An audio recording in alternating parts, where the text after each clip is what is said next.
Have you ever had a moment so intensely real, so utterly unhinged, that the world around you just stopped? I did. It was a scream, a raw, terrifying sound from a little girl that sliced through the polished silence of Manhattan's most exclusive restaurant, and, I swear, it changed my life forever. That night, inside the obsidian room, the air itself felt heavy with wealth and unspoken rules. A dropped fork would have sounded like a gunshot. But then it happened. From table 1, Arthur Penhaligon's 7-year-old daughter let out this high-pitched, primal shriek. It wasn't a tantrum. It was pure, unadulterated terror, and it paralyzed everyone. Nannies had quit, psychologists had thrown up their hands, and his fiancée, a striking socialite named Isabella, was literally trying to drag the child away by her arm. But me. I was just Nora, a waitress in frayed sneakers, with a coffee stain on my apron and a secret I prayed would never see the light of day. The dinner rush at the Obsidian Room was always a high-wire act, a choreographed dance of anxiety and impossible expectations. For me, it was just another night of dodging elbows, balancing scalding plates of sea bass, and pretending I didn't hear the snide remarks from the city's elite. I adjusted my apron, trying to hide the fraying hem. I needed this shift. My landlord, Mr. Henderson, had made it painfully clear. Rent by Friday, or my sick mother and I were on the street. Table 1 incoming. Gillette, our floor manager, hissed, wiping sweat from his forehead. Look sharp. It's Penhaligon. The whole restaurant changed. Not just respect but palpable fear. Arthur Penhaligon wasn't just a billionaire. He was an institution, owning half the city skyline. But tonight, the whispers weren't about his latest deal. They were about the little girl clinging to his hand and the ice-blonde woman marching beside him. Arthur looked broken. His custom-tailored suit cost more than I made in 5 years, yet he wore the exhaustion of a man utterly defeated. Isabella, his fiancée, was all practiced smiles and cold perfection. And trailing behind them was Lily. 7 years old, swallowed by a stiff, formal dress, her eyes wide with a panic I recognized all too well. Sit, Lily. Isabella snapped, her voice low but sharp enough to cut glass. And for heaven's sake, stop fidgeting. The press is outside. Lily didn't sit. She stood by the velvet chair, trembling. I watched from the service station, my heart sinking. That wasn't bratty behavior. It was sensory overload. The clinking silverware, the low hum of conversation, the blare of jazz music. It was all hitting her at once, a tidal wave of noise and light. Water, sparkling, and the tasting menu, Arthur ordered, not even looking up from his phone. The disaster struck 7 minutes later. A busboy nearby dropped a tray of wine glasses. The crash was deafening. Lily didn't jump. She shattered. She let out that blood-curdling scream, not a cry for attention, but a primal sound of pure terror. She fell to the floor, covering her ears, rocking violently. The entire restaurant went dead silent. Lily, stop it. Isabella hissed, grabbing the girl's shoulder. Get up. You're embarrassing Arthur. Lily screamed louder, kicking out. Her heel connected with Isabella's shin. You little brat. Isabella gasped, her mask of perfection finally slipping. She grabbed Lily's arm aggressively, trying to yank the child up. I said get up. Arthur stood, looking utterly helpless. Isabella, stop. She's having an episode. She's acting out because you spoil her. Isabella yelled back, forgetting her audience. She needs discipline. Gillette rushed over, his face pale. Mr. Penhaligon, perhaps. Perhaps a private room? She won't move. Arthur roared, his control finally snapping. Can't you see she's frozen? Guests were whispering, phones were coming out. This was a PR nightmare. But I didn't think. I didn't check with Gillette. I didn't care about the rules. I grabbed a heavy linen napkin and a glass of ice water. But I didn't head for the table. I went to the light switch panel near the kitchen and dimmed the lights in the entire section by 50%. Then I walked straight to table 1. Get away! Isabella snapped at me. We don't need a waitress right now. I ignored her. I ignored Arthur. I dropped to my knees on the floor, right next to the screaming child. I didn't touch Lily. I didn't speak to her. Instead, I took the linen napkin and placed it over my own head, creating a small tent. I sat there, cross-legged, completely silent. Lily's screaming hitched. She stopped rocking. She stared at this absurd sight. A waitress sitting under a napkin. The sheer ridiculousness of it broke her cycle of panic. Slowly, I lifted one corner of the napkin and peeked at Lily. I didn't smile. I just held up 3 fingers, then 2, then 1. Then I dropped the napkin corner. Lily blinked. The room was quieter. The lights were dimmer. The scary lady was standing up, but this strange, safe person was on the floor, in a little tent. Lily crawled forward. The entire restaurant watched, breathless. Arthur Penhaligon stood frozen, his mouth slightly agape. Lily reached out and lifted the corner of the napkin. I looked at her, and in a voice so soft only she could hear, I whispered, "The world is too loud sometimes, isn't it? It's okay to hide." Her lower lip trembled, and she nodded. "I have a secret base," I whispered, widening the napkin tent. "There's no noise in here." Lily crawled under the napkin with me. For 30 seconds, 2 people, a billionaire's daughter and a broke waitress, sat huddled under a white linen cloth on the floor of the most expensive restaurant in the city. The screaming had stopped completely. I slowly lowered the napkin, revealing Lily, sitting calmly beside me, her breathing steady. I stood up, brushed off my apron, and looked at a stunned Arthur. "She's sensory defensive, sir," I said calmly, my voice steady despite my racing heart. "The crash overloaded her auditory processing. Grabbing her makes it feel like her skin is burning. She just needed a reset." I turned to Isabella, whose face was a mask of fury and humiliation. "And never grab a child in mid-panic. It teaches them that safety is something they have to fight for." Then I just turned and walked back to the kitchen. The silence lingered for another 5 seconds. Then, for the first time in the history of the Obsidian Room, someone started clapping. It was short-lived, cut off by a sharp glare from Isabella, but the damage was done. The dynamic of power at Table 1 had shifted irrevocably. Arthur Penhaligon looked at his daughter. Lily was sitting in her chair, drinking water, her hands steady. He looked at Isabella, furiously typing on her phone, probably trying to get ahead of the story on social media. Then he looked at the kitchen door, where I had disappeared. "Who is she?" Arthur asked Gillette, who was hovering nervously. "Just a temp, sir. Nora. She's new. I apologize for her informality. I'll have her fired immediately for speaking to your guests like that." Arthur's eyes narrowed. "If you fire her, I will buy this building and evict you by morning." Gillette paled.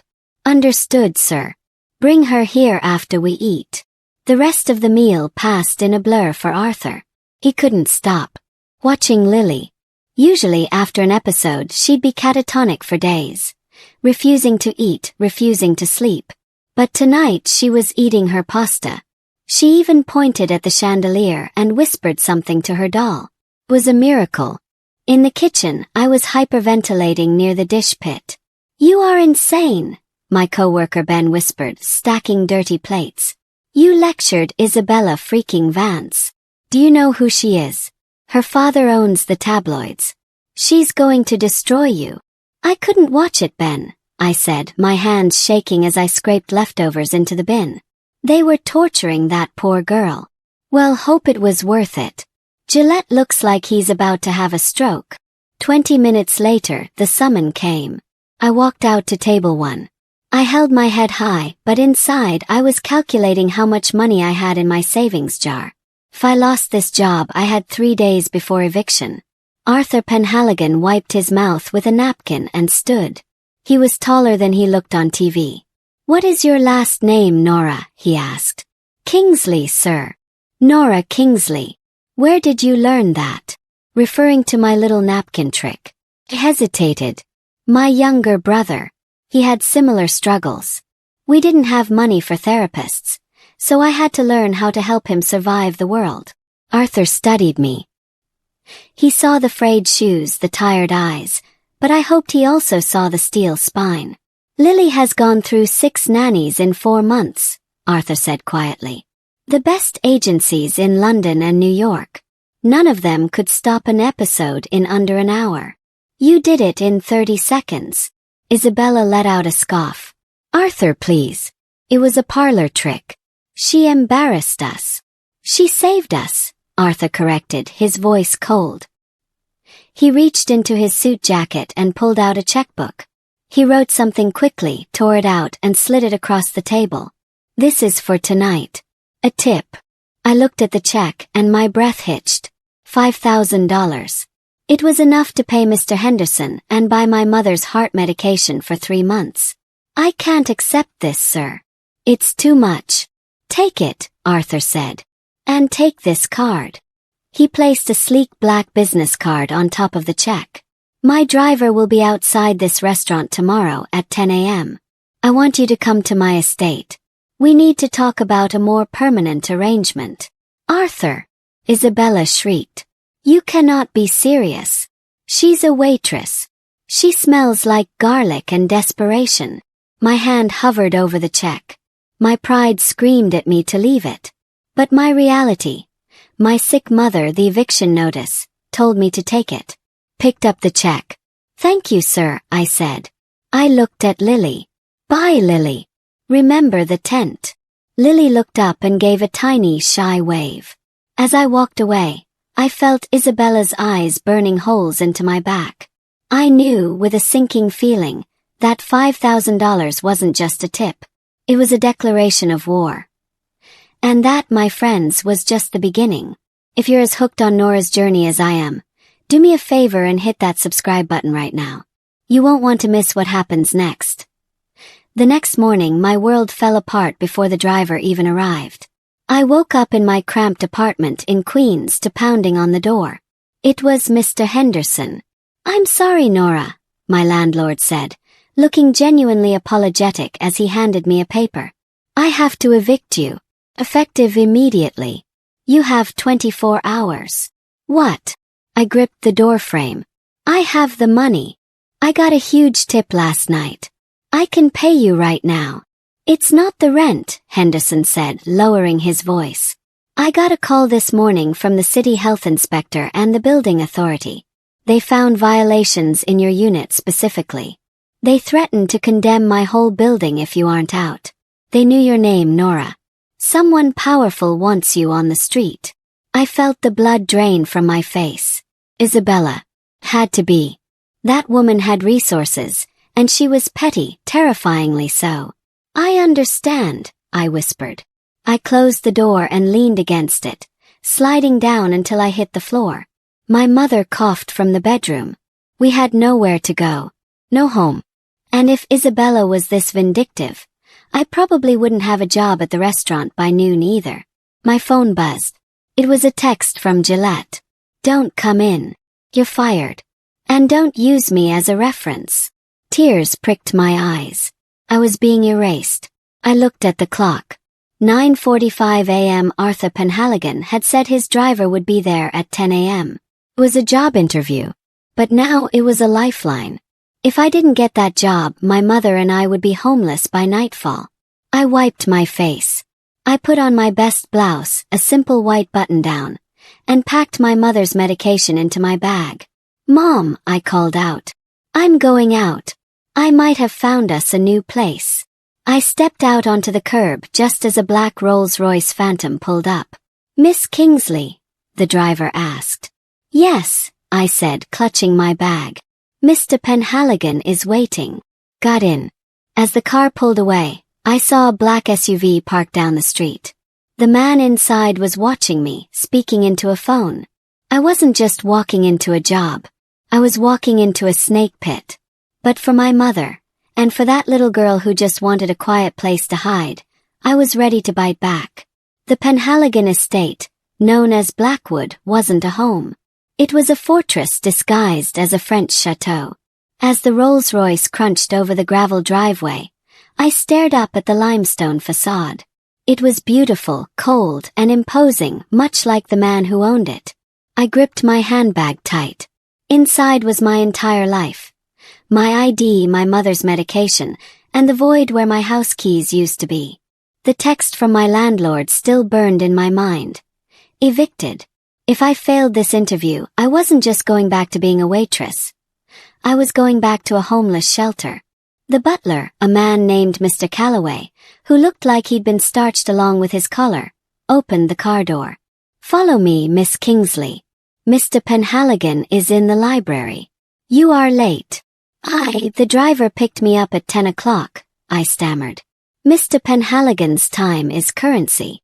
Do not waste it." Calloway led me through hallways lined with portraits of stern-looking ancestors. The house was dead silent. No music, no laughter, no sound of a child playing. It felt like a museum where touching the glass was punishable by law. We arrived at double mahogany doors. Calloway pushed them open. The library was massive, filled with books that looked like they'd never been opened. In the center of the room sat Arthur Penhaligon behind a desk the size of a small car. But he wasn't alone.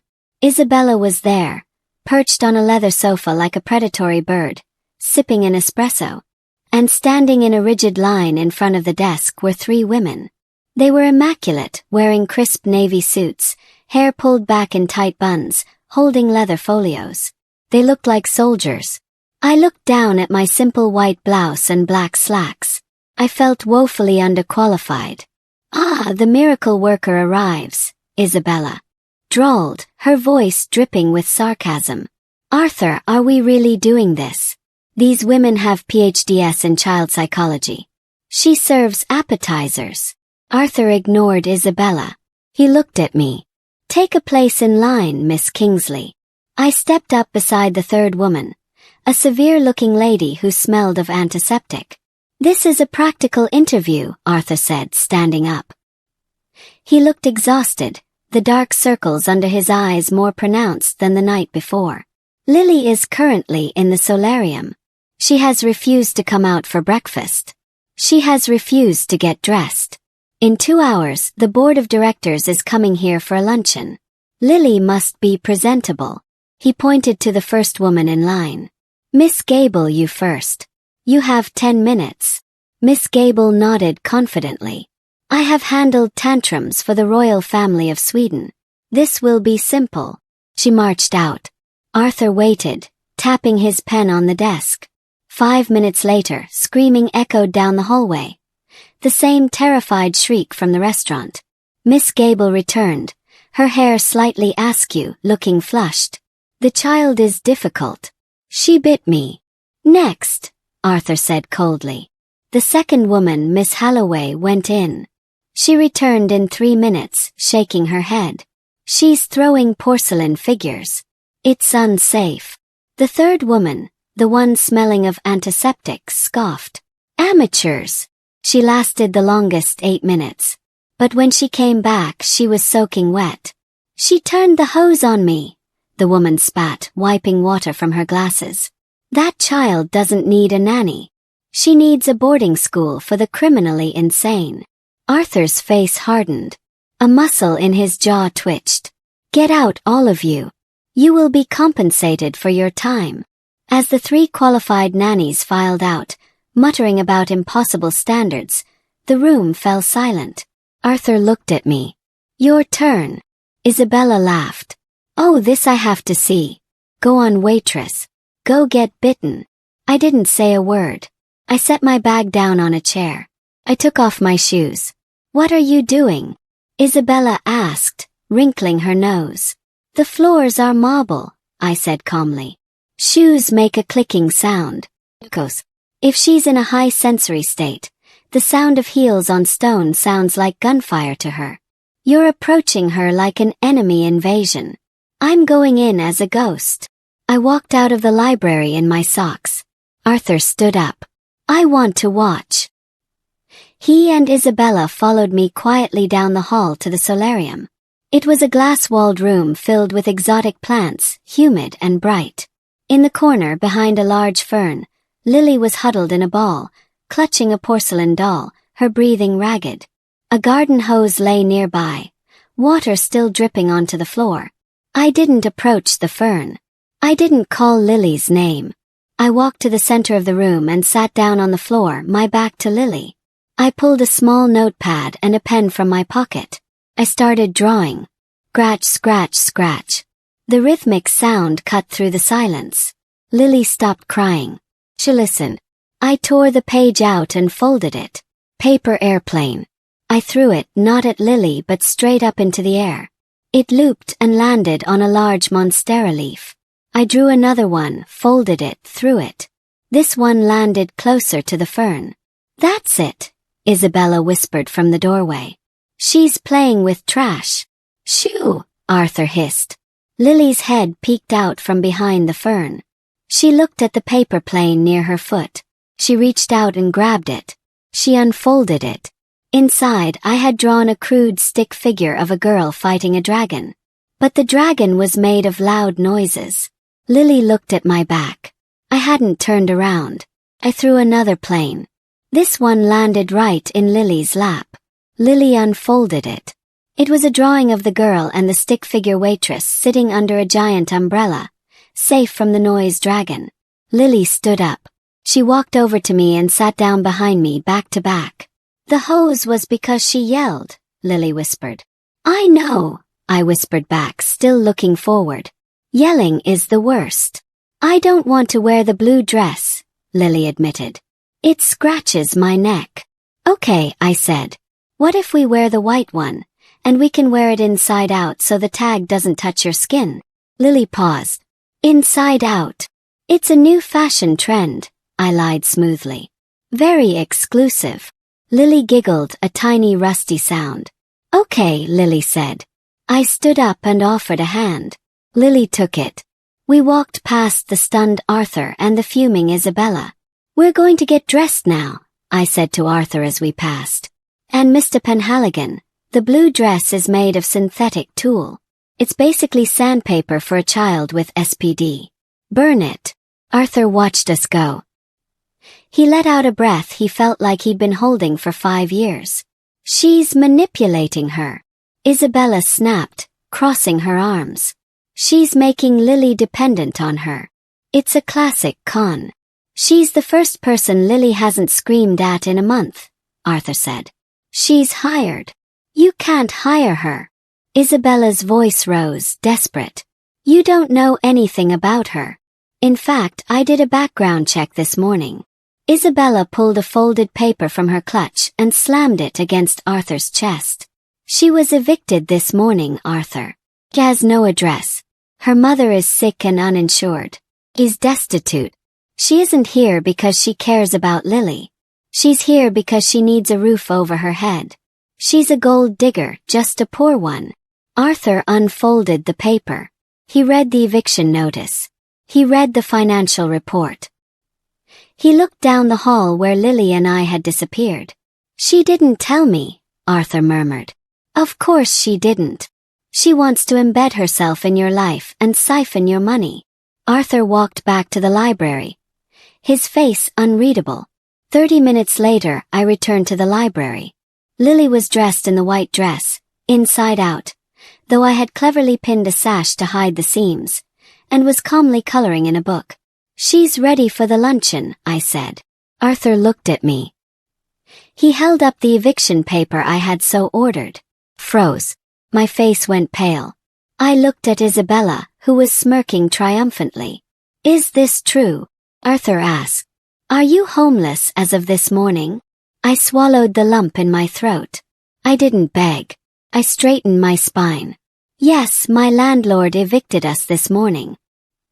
He said he was pressured by the city, but I suspect he was pressured by someone else.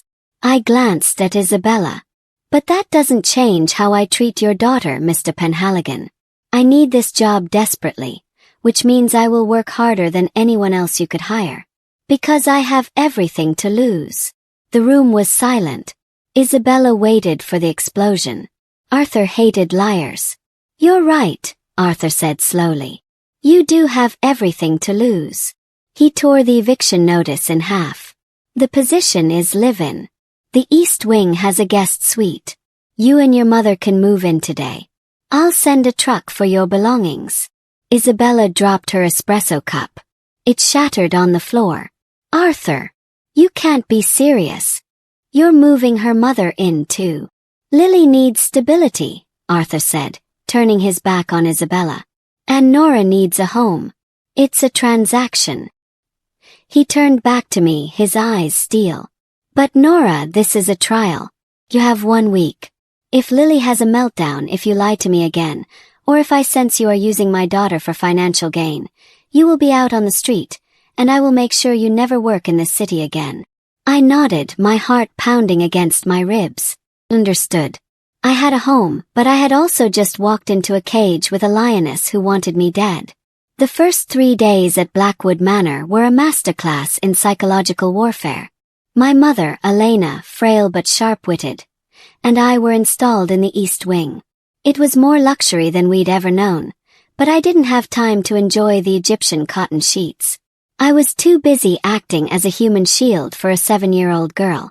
Isabella didn't scream or shout. Her attacks were subtle. She was a saboteur. On Tuesday, I found Lily's noise-canceling headphones in the dishwasher, ruined. Isabella claimed the maid made a mistake.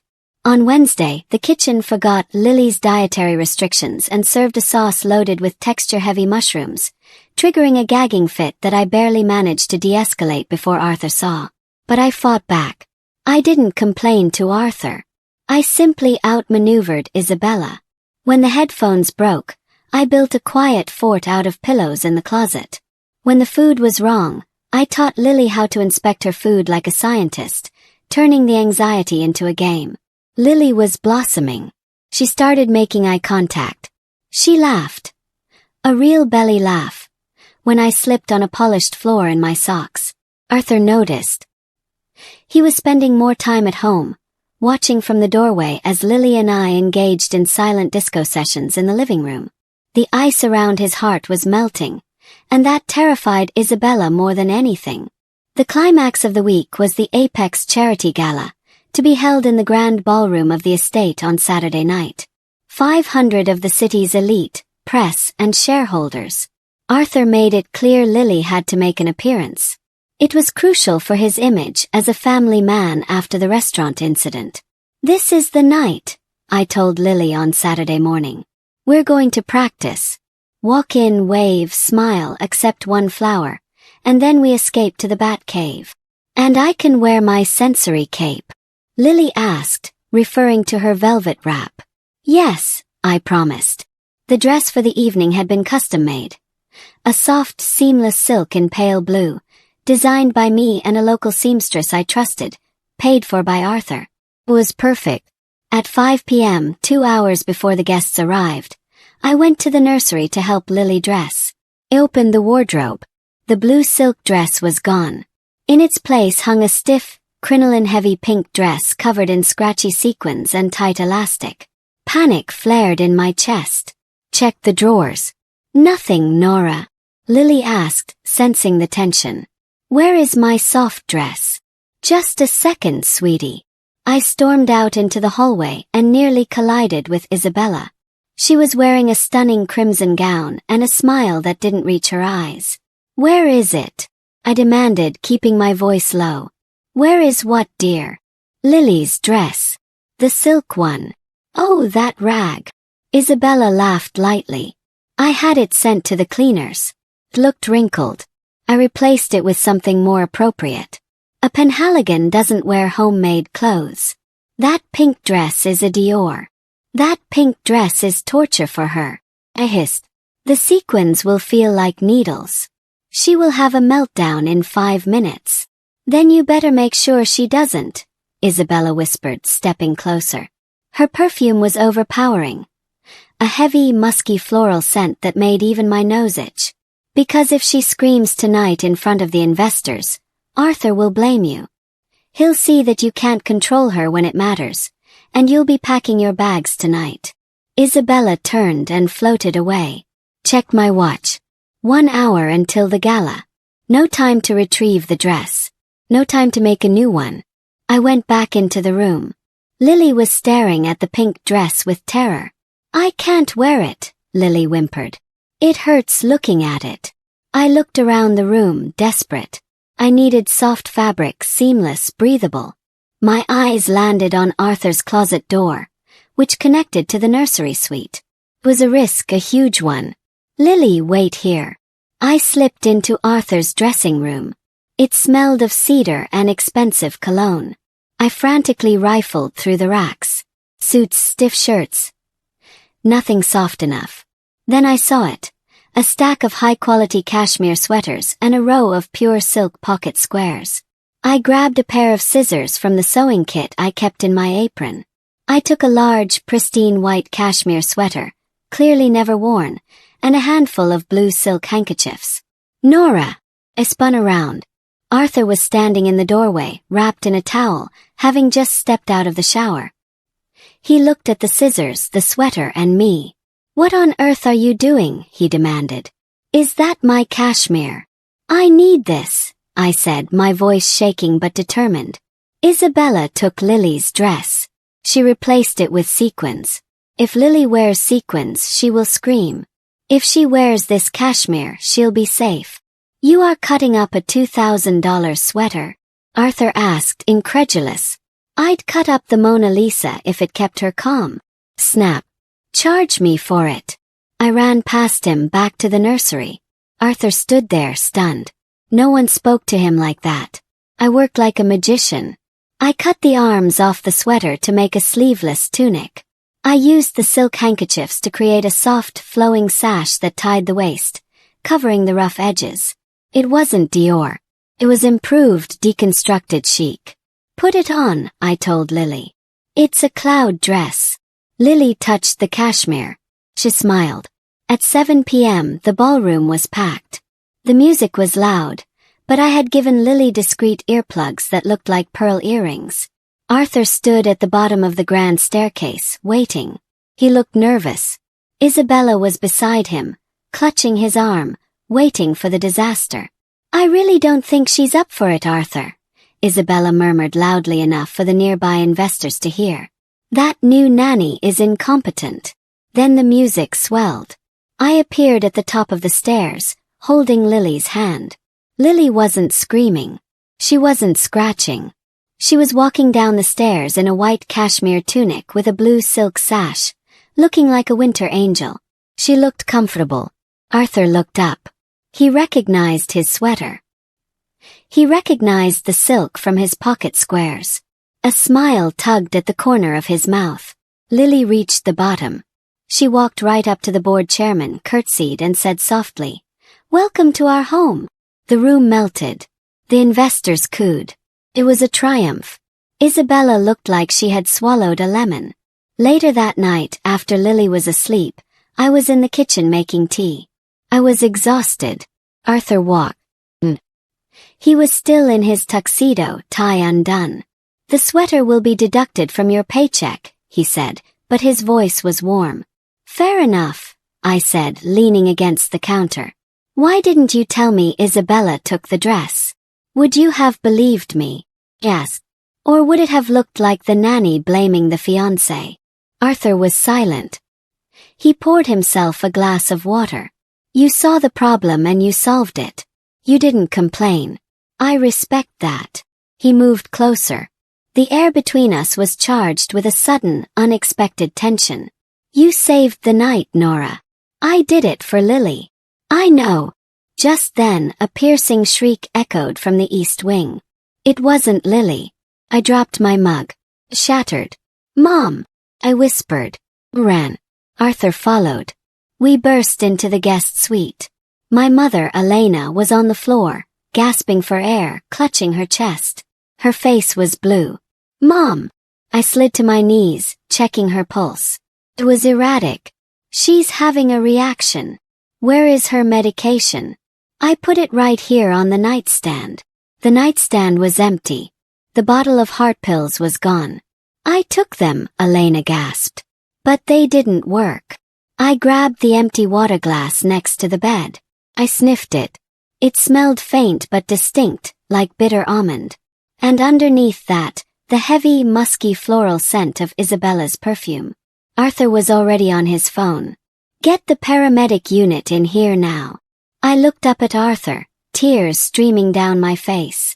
Someone switched her pills or tampered with her water. Arthur looked at the nightstand. He saw a smudge of red lipstick on the rim of the water glass. A shade of crimson he had seen earlier that evening on Isabella.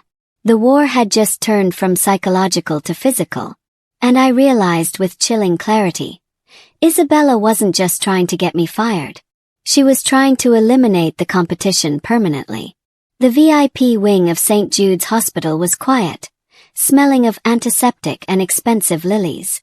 Arthur Penhaligon sat in a plastic chair outside room 402, his head in his hands. Inside, I sat by the bed, holding the pale hand of my mother, Martha.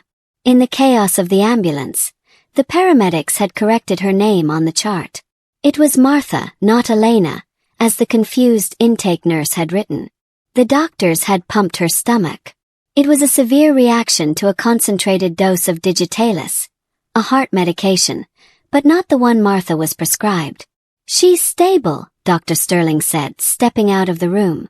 He looked grave. "But Mr. Penhaligon, this wasn't an accident. The dosage in her system was 5 times the lethal limit for her weight. If Nora hadn't recognized the signs immediately, she was poisoned," Arthur finished, his voice like crushed gravel. "It's a police matter now," Dr. Sterling said. Arthur stood up. He walked into the room. I looked up, my eyes red-rimmed, my face stripped of all color. Felt small, defeated. "I have to leave," I whispered. "I can't stay at Blackwood. Too dangerous. She came for my mother, Arthur.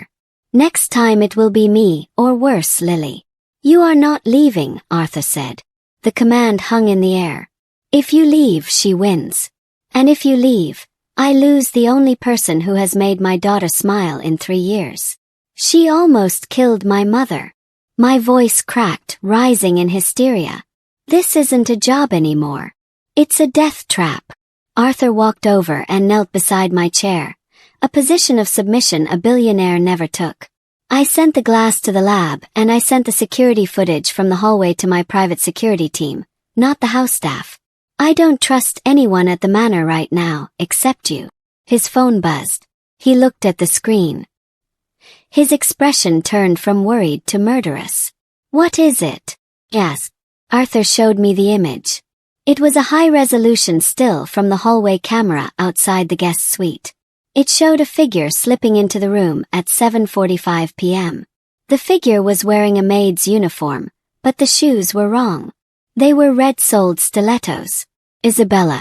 She didn't even bother to change her shoes," Arthur whispered. "She thinks she's untouchable." "She is untouchable," I said bitterly. "Her father is a senator. You're a billionaire. People like her don't go to jail. They go to spas in Switzerland until the news cycle forgets." "Not this time," Arthur vowed. "But I need you to trust me.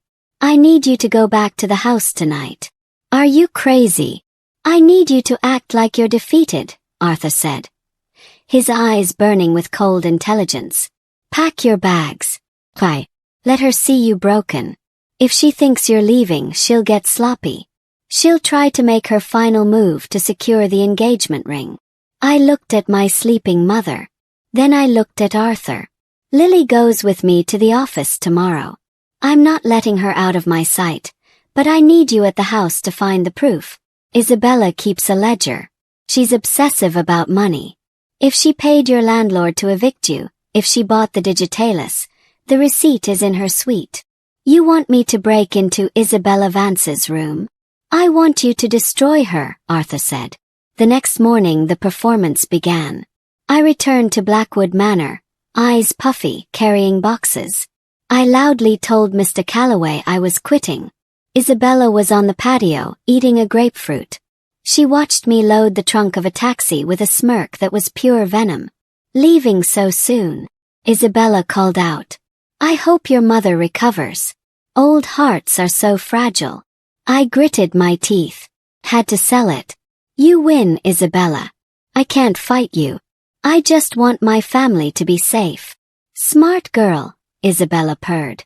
"Go back to serving tables. It's what you were born for." I got into the taxi, but I didn't leave. As soon as the taxi rounded the bend of the long driveway, I ducked down.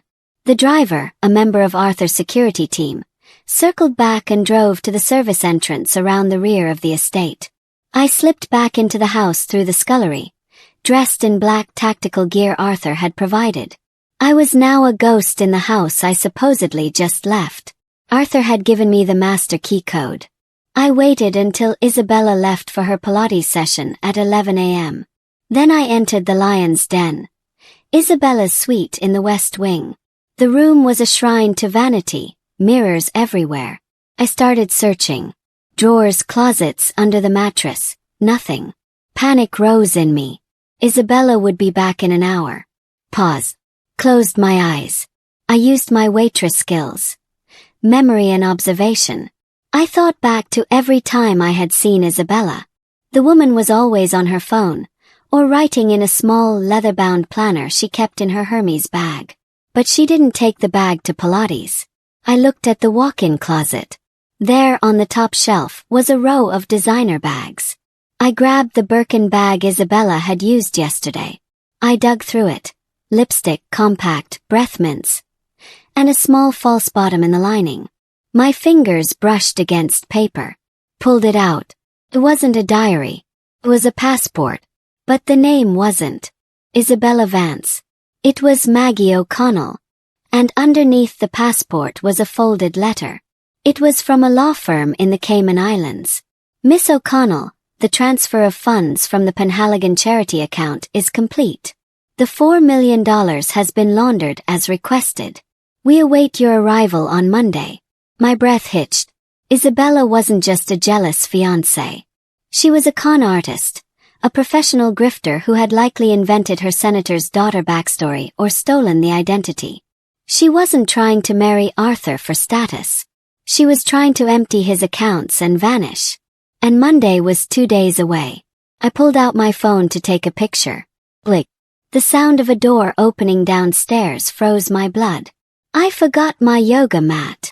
Isabella's voice echoed up the stairs. I was trapped. The closet had no other exit. I heard the footsteps coming closer. The click-clack of heels on the hardwood. I looked up. The ventilation shaft. It was narrow, dusty, and high.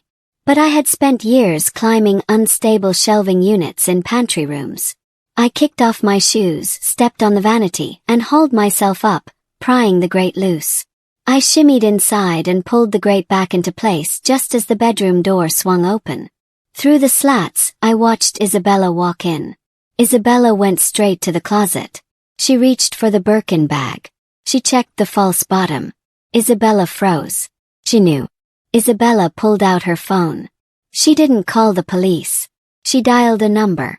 "It's me," Isabella hissed. "The waitress found the stash. I don't know how, but the papers are moved. We have to accelerate the timeline. Forget the gala. Grab the girl today. I'm burning the house down." I, lying in the dust of the vent, clamped my hand over my mouth. Isabella wasn't going to run. She was going to kidnap Lily for ransom and burn Blackwood Manor to the ground to cover her tracks. Had to move. I couldn't call Arthur.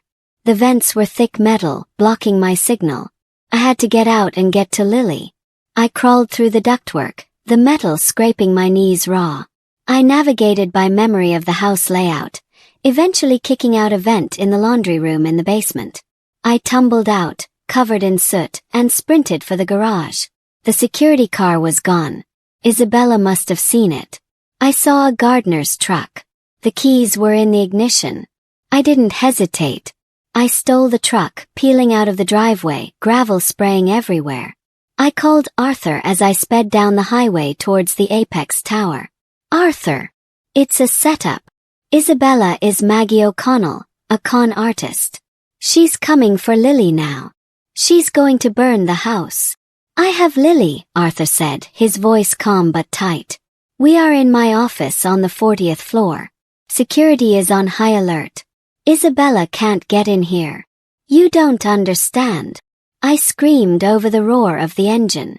"She's not coming through the front door. She has an accomplice." "Who is your head of security?" "Garin," Arthur answered, a hint of confusion in his voice. He's been with me for 10 years. Is he the one who drove the SUV? The one who watched me get evicted? There was a silence on the line. Arthur. Garen is in the room with us, Arthur whispered. The line went dead. At the apex tower, the nightmare unfolded in seconds. Arthur turned to Garen, a mountain of a man standing by the door. Garen, hand me your radio. Garen didn't move. He smiled, a cold, mercenary smile. Sorry, boss. The retirement package Maggie offered me was just too good.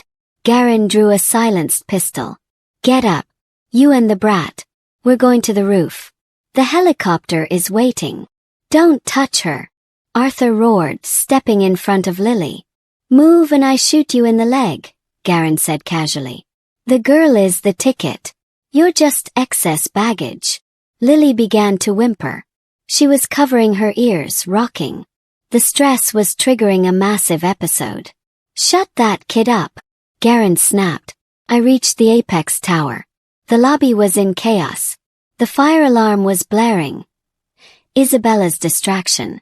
People were streaming out. I pushed against the tide, fighting my way to the security desk. I need to get to the 40th floor. Penhaligon is in trouble. Elevators are locked down, lady, the guard yelled. I looked at the digital schematics on the wall. The elevators were down. The stairs were clogged with people. But there was a service lift, a dumbwaiter system used for catering and mail. It was small, dangerous, and manual. I ran to the loading bay. Found the service shaft. It was a vertical tunnel of grease and darkness. I grabbed the cables. I didn't have the strength to pull myself up 40 floors, but I knew the formula. Physics, counterweight. I scanned the loading dock. I saw a pallet of heavy printer paper. I hooked the counter cable to the pallet and shoved it off the ledge into the basement pit. The pallet plummeted. I grabbed the rising cable and held on for dear life. I shot up the shaft like a rocket, flying past floor numbers. 10, 20, 30. I used my feet to brake against the walls as I neared 40, the friction burning through my sneaker soles.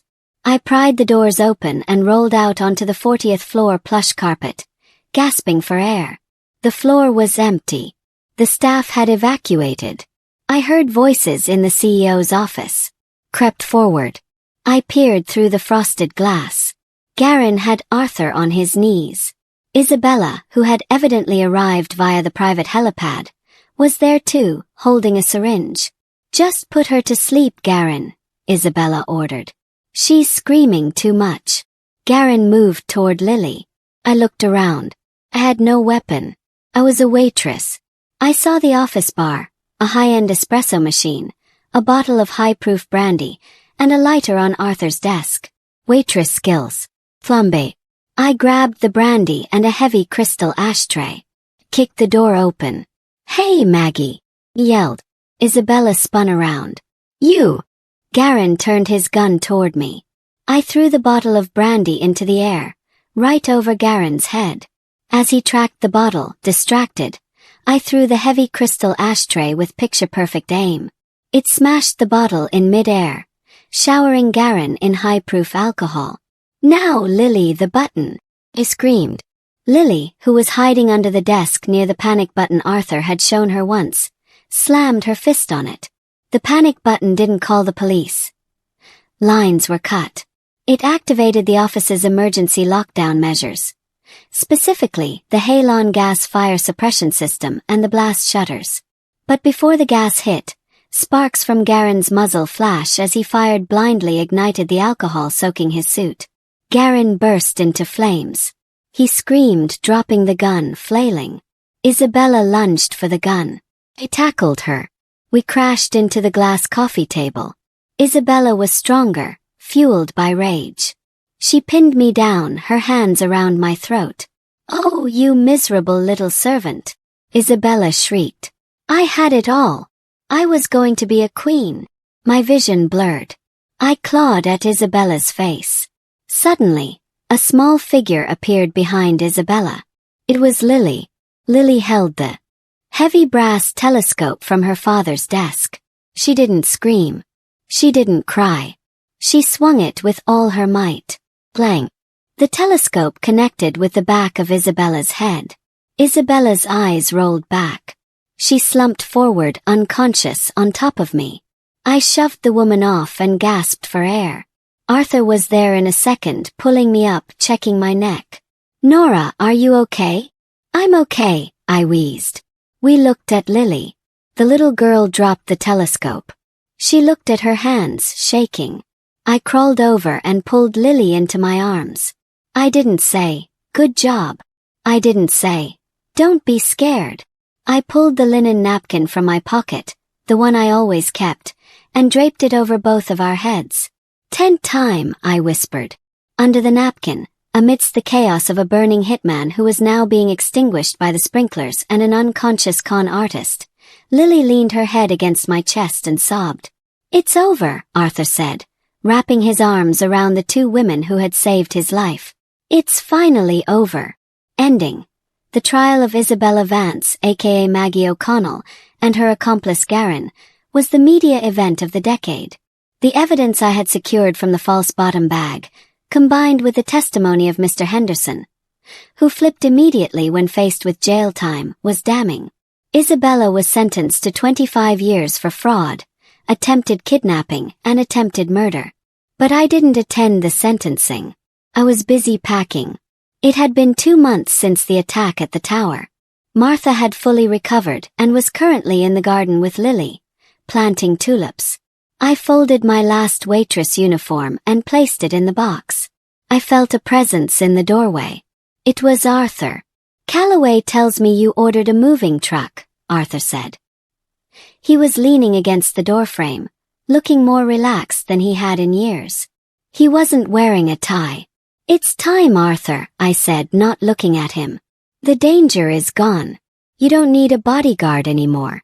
And you can hire a real governess for Lily now. One with a degree, not a GED. Is that what you think you are? Just a bodyguard?" "I was a transaction," I said, my voice trembling slightly. "You needed stability. I needed a home. The contract is done." "The contract was for a week," Arthur pointed out. "You've been here 3 months. I overstayed my welcome." Picked up the box. "I'm going to go back to Queens. I'm going to finish my nursing degree. It's for the best." I tried to walk past him. Arthur blocked my path. "I fired the board of directors," he said randomly.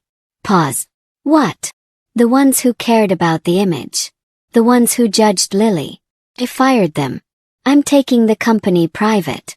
I want to spend my time on things that matter." He took the box from my hands and set it on the floor. "You aren't a waitress, Nora. You aren't a nanny. You are the only person who saw my daughter as a human being and not a broken object. You are the only person who saw me as a man, not a bank account." He reached into his pocket. My heart hammered. Was he offering me money? A severance package? He pulled out a piece of paper. It was a drawing. It was the drawing Lily had made in the solarium on that first day. The stick figure girl and the stick figure waitress under the umbrella, safe from the dragon. But Lily had added something new. A third stick figure, a tall man holding the umbrella handle. "Lily drew this morning," Arthur said softly. "She calls it the family." Tears spilled over my lashes. "Arthur, I can't. People will talk. They'll say I'm just another gold digger like Isabella. They'll say the waitress seduced the billionaire." "Let them talk," Arthur said, stepping closer.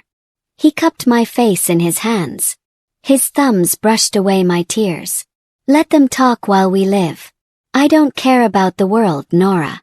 I care about the fact that this house was a tomb before you walked into it. And if you leave, the lights go out again." "I don't want the lights to go out," I whispered. Arthur lowered his head and kissed me. It wasn't a movie kiss. It was desperate, real, and full of a promise that went beyond contracts. It was a kiss that tasted of second chances. "Don't go," he murmured against my lips. "Okay," I breathed. "I'll stay." 5 years later, the headline on Forbes magazine read, "The New Legacy: How Arthur and Nora Penhaligon Changed Autism Advocacy." But I didn't care about the magazine. I was standing on the deck of our summer house in the Hamptons. The door opened and a 12-year-old girl walked out. Lily. She was wearing headphones, but she was smiling. She held her acceptance letter in her hand. "I got into the STEM program, Mom," Lily said. I, who had legally adopted Lily 3 years ago, beamed. "I knew you would. You're a genius with codes." "Dad is crying in the kitchen," Lily noted dryly. "He's trying to hide it, but he's making pancakes and sniffing." I laughed. I walked into the kitchen. Arthur was indeed flipping pancakes, wiping his eyes with a dish towel. Martha was sitting at the counter stealing blueberries, looking healthy and happy. Arthur saw me and smiled. It was a smile of pure contentment. "She got in," Arthur said. "She did," I replied, wrapping my arms around his waist. "You know," Arthur said, kissing my forehead, "I still owe you for that cashmere sweater." "Put it on my tab," I winked. We had built a life not on perfection, but on understanding. We learned that love wasn't about shouting the loudest. It was about sitting together in the quiet, under the napkin, until the world felt safe again. And in the end, the waitress didn't just serve the billionaire. She saved him. And that, my friends, is the story of how one act of kindness and a little bit of waitress grit took down a criminal empire and built a family. It just goes to show, never underestimate the person serving your coffee. They might just be the strongest person in the room. If you love this story of karma, romance, and justice, please smash that like button. It really helps the channel. And don't forget to subscribe and hit the bell icon so you never miss a new story. Now, tell me, what would you have done in my place when Isabella pulled those awful stunts? I really want to know your thoughts in the comments below. Thanks for watching, and I'll see you in the next video.